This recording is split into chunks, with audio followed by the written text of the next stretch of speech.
Filmed like on the channel video. The Chinese sent a 110V soldering iron, although I ordered 220. With this plug, well, I decided to get another one. I thought, okay, I'll finish the topic. I'll get another one of the same 220 and try to disassemble this one. And the second one that I bought. This is already 100% 220 volts of the same brand. This is the box that came, all bent, crumpled. 1 to 1. Here is 110, here is 220V, here they are.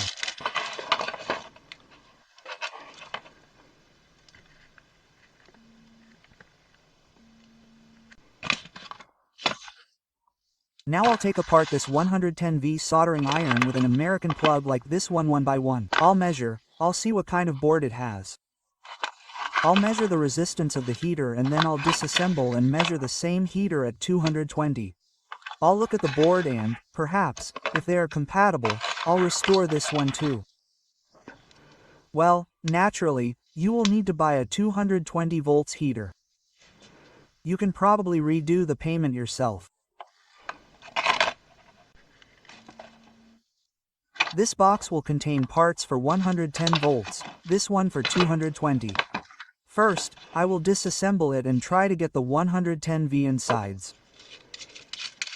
Here, everything is easy to unscrew first, this part, then this one. Then comes the heater. The heater is easy to remove. Well, and then it will be a little problematic to remove this board. Well, my task is to remove this board. I think this is how it all opens. This rubber band is removed.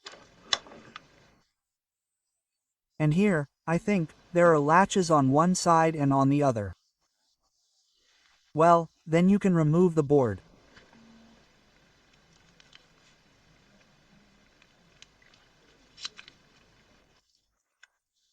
So, try from this side, right? You can do it like this. 1. And the other side, 2.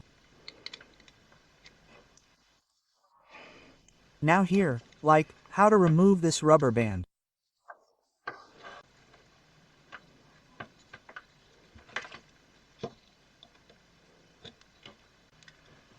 So, I pressed through this resistance. Now you can try to remove this rubber band.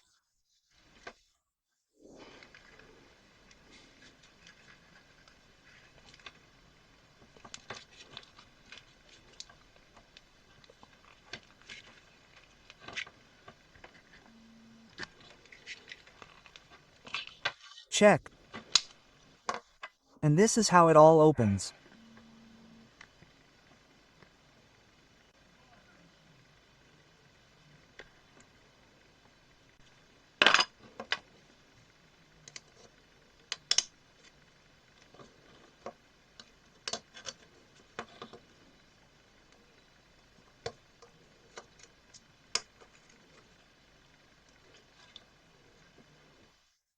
There is practically nothing on the other side.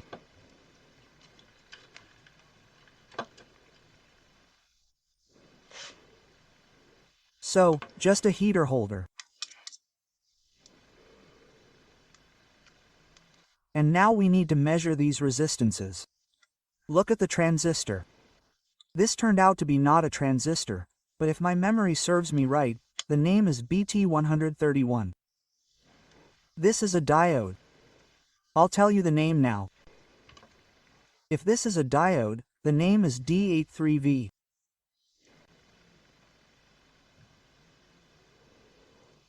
Resistance is 30 ohm. Well, that's what it says here.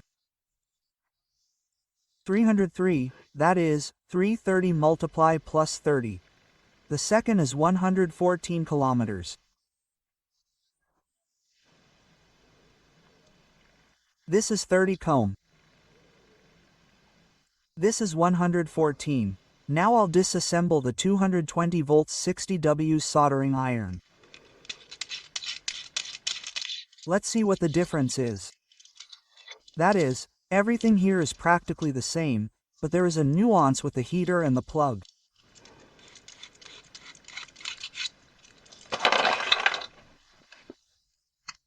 This second box is also all extracted almost 1-to-1.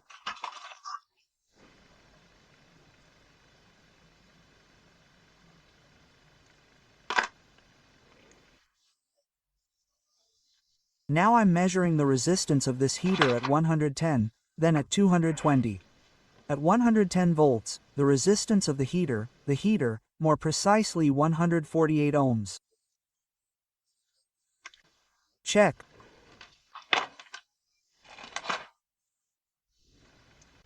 Now I measure 220.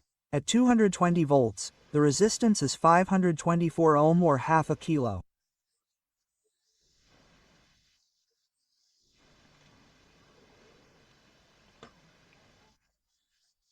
(148 and 524), 148,110 v 524,220 v. Okay, I wrote it down here. It will be 148. It is 524 ohm. Now I need to disassemble this one and look at the board.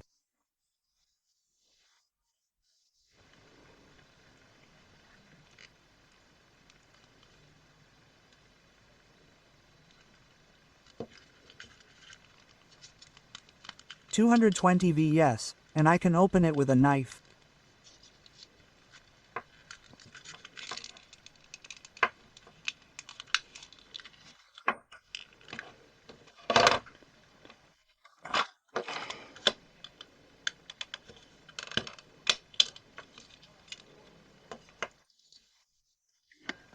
So, this board is for 220 v.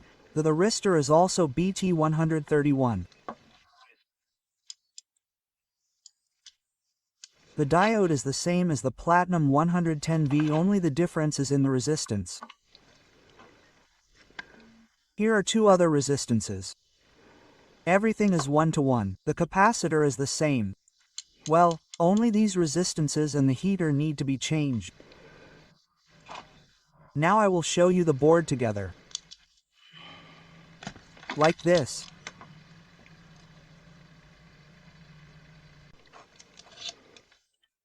It says 184 on the resistances, it should be somewhere around 180 ohm.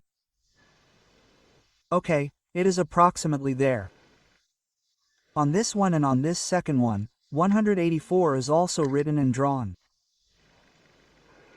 That is, the only difference is in these two resistances. Everything else is identical. In other words, to bring this American 110V soldering iron back to life, and to make it work in our 220 volts network, you need to change the plug, solder these two 180 ohm resistors. Here, the BT131 thyristor is identical to the 220 volts one. Everything else is the same. Well, you also need to change this heater, put it on 524 ohms, and the soldering iron will work. That is, if someone gave it to you as a gift, you bought it unsuccessfully, or it was lying around somewhere, or you inherited it, you can restore the functionality of a 110V soldering iron like this.